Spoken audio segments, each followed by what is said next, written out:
Estamos de regreso en Punto y Contrapunto. Esta semana el Instituto Nacional Electoral, el INE, aprobó los lineamientos que deberán seguir las y los legisladores que busquen la reelección en el 2021. Aunque el consejero presidente del INE, Lorenzo Córdoba, y otros consejeros más señalaron que el piso no será parejo, se aprobó que no sea necesario separarse del cargo durante la campaña electoral, aunque tampoco podrán dejar de acudir a sesiones o a otras labores legislativas para hacer actividades proselitistas. Por cierto, así funciona también en otras democracias como en Estados Unidos. Veamos el contexto. El próximo 6 de junio, por primera vez, las y los diputados federales buscarán la reelección.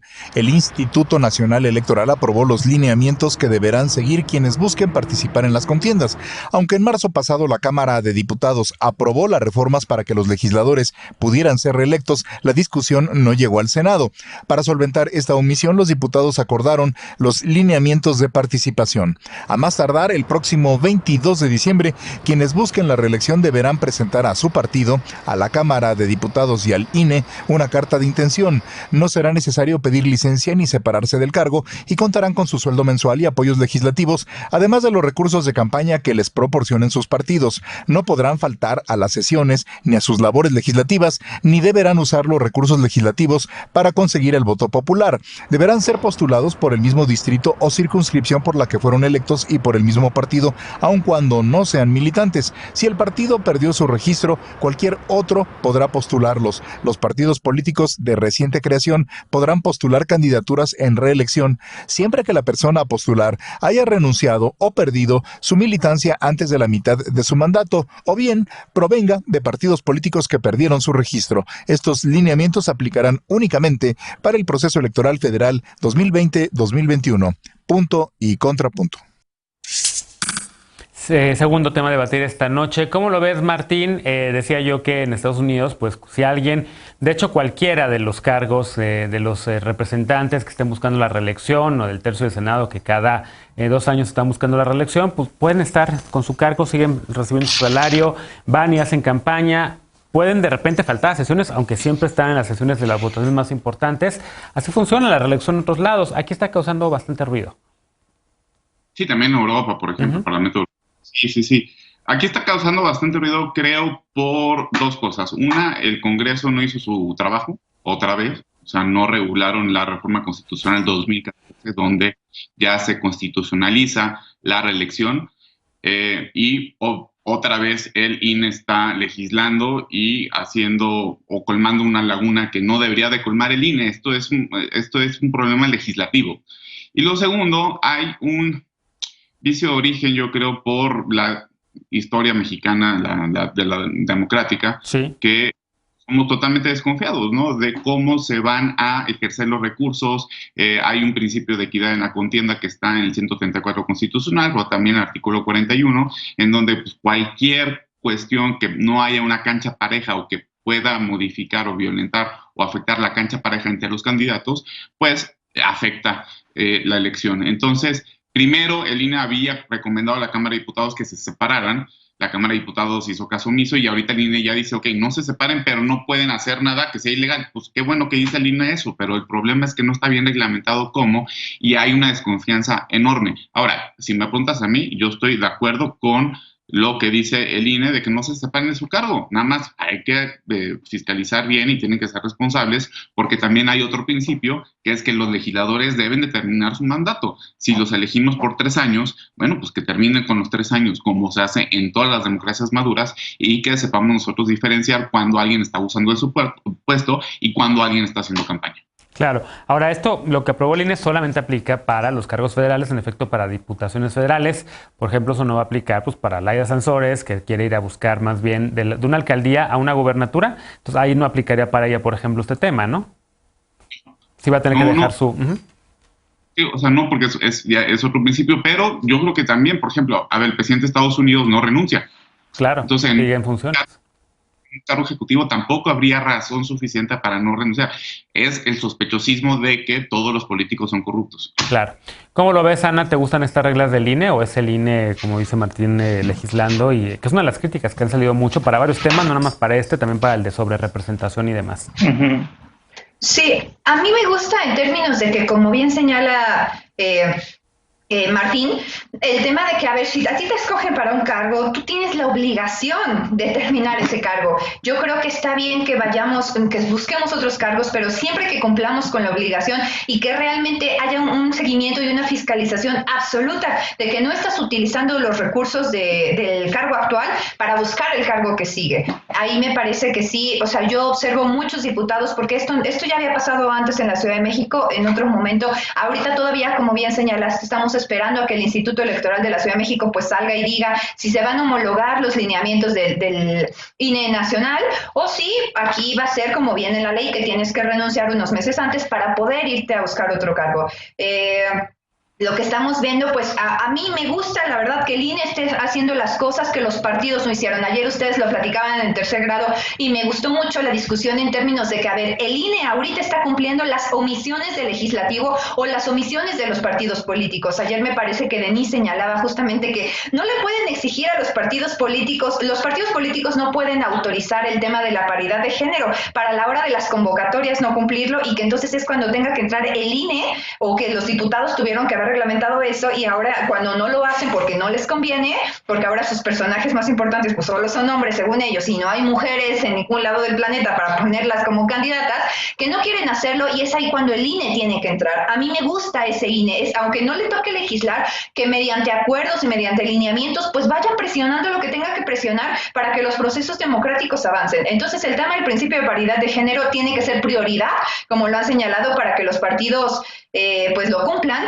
Y algo curioso de este tema es que si tu partido, como les pasó a los del PES, perdió el registro, te vas a poder reelegir por otra fuerza política. Eso es algo que a mí sí no me gusta. Ya, si tu partido perdió el registro, pues digo, ya no te puedes reelegir, pero aquí viene que sí.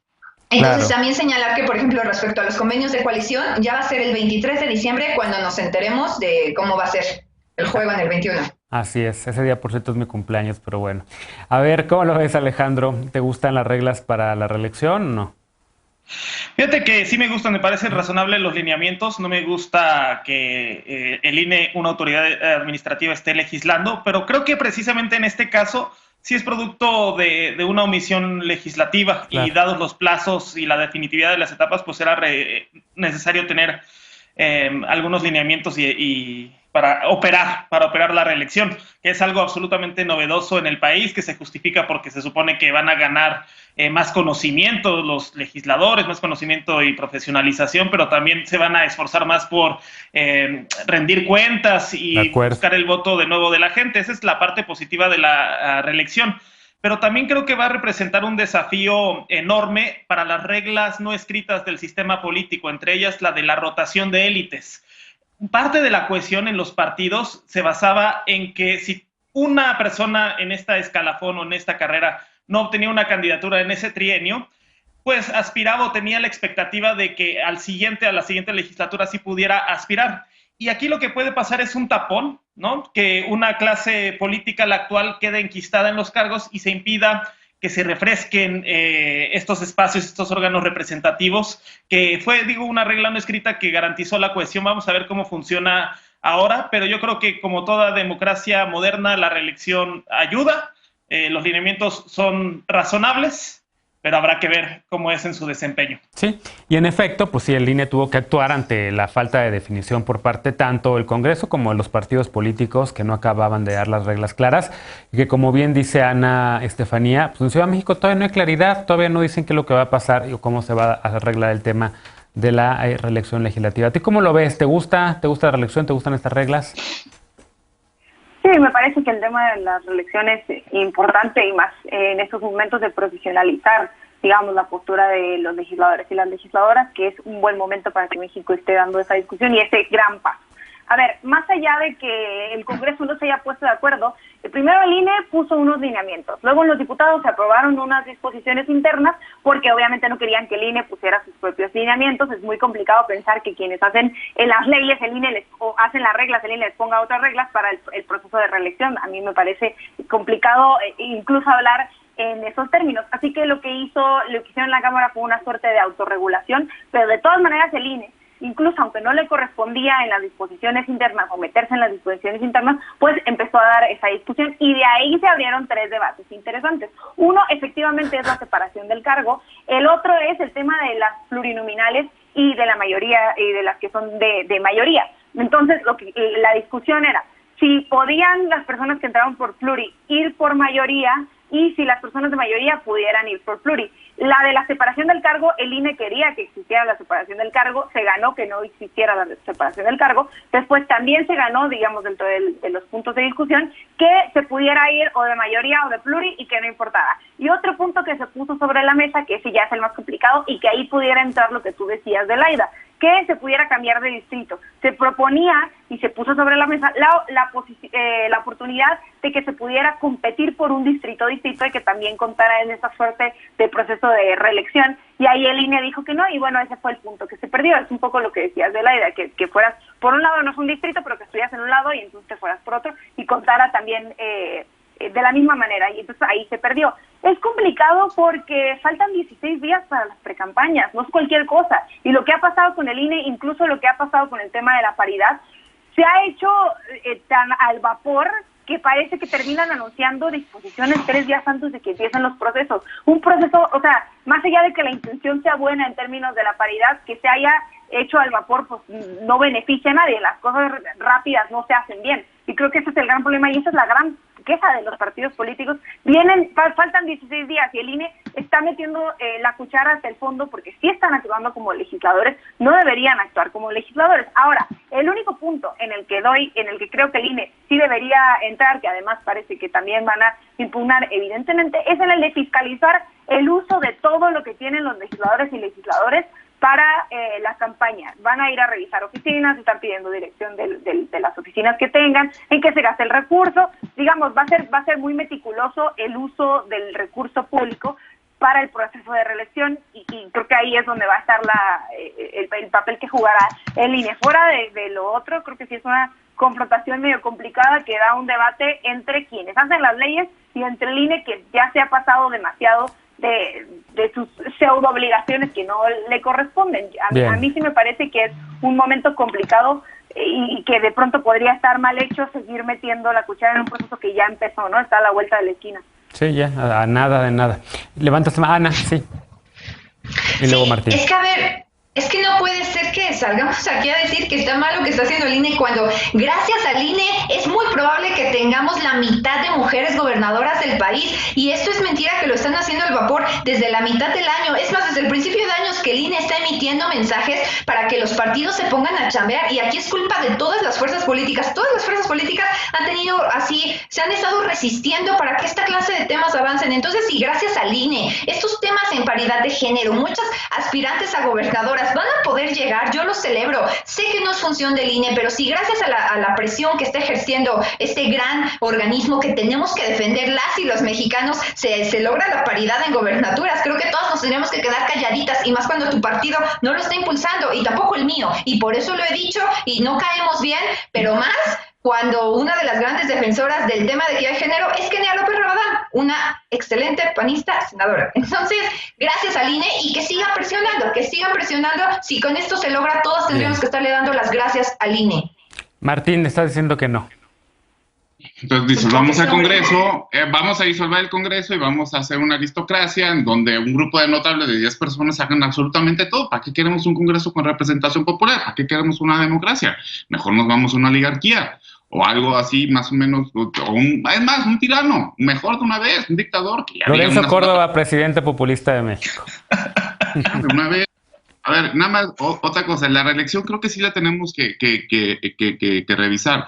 Porque lo que decía Alejandro, efectivamente es el espíritu de la reforma de 2014, que es que fuera un ejercicio de rendición de cuentas, etcétera. Pero si ya entra el detalle del articulado, el monopolio lo siguen teniendo los partidos. Si no te nomina el partido, no puedes ser candidato. Sí. Y es lo que está mal de la regla de la reelección. Pero bueno, ¿quieres cerrar, Estefanía o Alejandro? No, pero esta es una buena pregunta. ¿Qué pasa con las candidaturas independientes, verdad? Sí. Las que llegaron por escaño independiente, eso habría que revisar si en los lineamientos está regulado. Claro, que han de ser como cuántos en todo el país. Se vio muy maquiavélica, Ana, ahí con eso de que el fin justifica a los medios, ¿eh? Ana Maquiavelo. Que los partidos políticos se pongan a trabajar.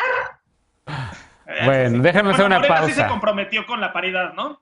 Morena Veloz, sí. estás... La Constitución, y no la puso Lorenzo Córdoba, nada más lo voy a dejar sobre la mesa, está en la Constitución. Es correcto. Es correcto, pero Línea ha tenido que llegar a decir a los partidos, oigan, recuerden que está en la Constitución y recuerden que tiene que cumplir con la Constitución y con los mecanismos de paridad, porque en efecto ha habido resistencias en Morena, en el PAN, en el PRD, en el PRI, en Movimiento Ciudadano y en todos los partidos políticos de este país para que más mujeres lleguen a esos cargos. Hacemos una pausa y al regresar, las causas de la muerte de Ernestina Asensio, ocurrida en febrero de 2007, volverán a ser investigadas. Así lo informó el Ejecutivo Federal esta mañana, señalando que no pararán hasta resolver a fondo este caso, así como también para reparar los daños. Regresamos con este tema Punto y Contrapunto, no te vayas.